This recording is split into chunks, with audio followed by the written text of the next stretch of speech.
সুপ্রিয় ভিউয়ার্স, আজকে দাঁড়িয়ে আছি আমি ব্রাহ্মণবাড়িয়া টি রোড থেকে যে কাজীপাড়া হয়ে আপনার সরকারপাড়া হয়ে যে লঞ্চঘাটে যে রাস্তাটা গিয়েছিল বা বাস স্ট্যান্ড। দেখেন, সারা বাংলাদেশে অনেক রাস্তাঘাট আছে যে মানে খুব সংস্কার করা হচ্ছে না, অর্থাৎ ভাঙা রাস্তা।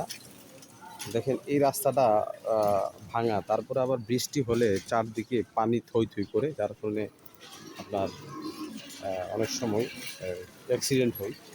বা এখানে গর্ভবতী মহিলা আসা যাওয়া করে, ছোটো বাচ্চারা আসা যাওয়া, স্কুল কলেজ সামনে পিটিআই।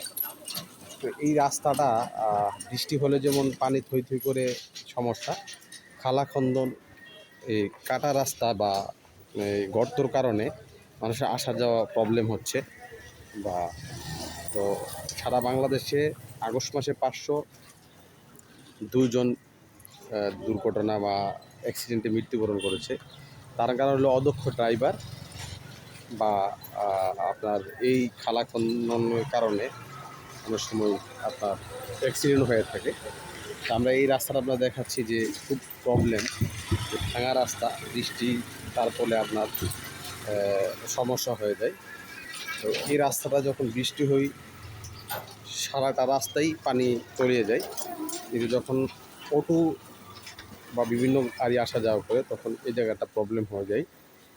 আশা করি যে রাস্তা যদি সংস্কার করা হয় তাহলে এটা আশা করি পৌরসভা ব্রাহ্মণবাড়িয়া সদরের যে রাস্তাটা আসা যাওয়া করে, এই রাস্তাটা এই ভাঙার কারণে মানুষ সঠিকভাবে সুন্দরভাবে আসা যাওয়া করতে পারে না। স্কুল কলেজের বা পিটিআইয়ের মানুষগুলো এদিকে যায়, এদিকে পশ্চিম দিকে চলে গেছে রাস্তাটা, সে পূর্ণঘাট দিকে বাস স্ট্যান্ড, আর এদিকে টি রুট চলে গেছে, কাজীপাড়া ঈদগাহ হয়ে চলে গেছে। তো দাবি জানাচ্ছি যে সারা বাংলাদেশে অনেক রাস্তাঘাট আছে যে সংস্কার করা হচ্ছে না, বা এই সংস্কার যদি করা হয়তো অতি সত্বর আমরা মনে করি যে রাস্তাগুলো খুব সুন্দর হবে, স্মুথ হবে, যেতে খুব সহজ হবে এবং অ্যাক্সিডেন্টও কম হবে। তাই আশা করি দাবি জানাচ্ছি যে পৌরসভা যারা আছেন অতি সত্বর এই রাস্তাটা আপনার সংস্কার করে। ধন্যবাদ, সাথে থাকবে।